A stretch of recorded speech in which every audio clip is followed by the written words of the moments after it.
అనగానే అందరికి ఫస్ట్ గుర్తొచ్చేది ప్లైవుడ్. ఆ ప్లైవుడ్ ని ఎలా మ్యానుఫ్యాక్చర్ చేస్తారంటే వుడ్ ని స్లైసెస్ లా కట్ చేసి వాటిని వుడ్ వెనియర్స్ అంటారు.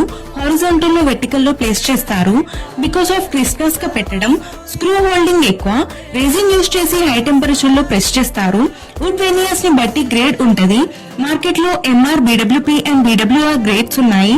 ఎంఆర్ అంటే మాయిస్ట్ రెసిస్టెంట్. దీన్ని సాఫ్ట్వుడ్ ఇంకా హార్డ్వుడ్స్ మిక్స్ చేసి చేస్తారు. సాఫ్ట్వుడ్స్ ఉండడం వల్ల దీనికి బెండ్ అయ్యే ఛాన్సెస్ ఎక్కువ అండ్ ప్రైస్ కూడా తక్కువ. దీన్ని ఇండోర్ కి యూజ్ చేయాలి, like wardrobes, TV units and furniture కి. అండ్ నెక్స్ట్ వచ్చేసి బిడబ్ల్యూఆర్, బాయిలింగ్ వాటర్ రెసిస్టెంట్. దీని కోడ్ ఇంకా ఎంఆర్ కి కోడ్ ISA 303. దీన్ని 8 hours వరకు బాయిలింగ్ వాటర్ లో పెట్టినా కూడా డిఫార్మ్ కాదు, విచ్చుకుపోవడం, బెండ్ అవ్వడం కావు. ఇందులో హార్డ్వుడ్ యూజ్ చేస్తారు.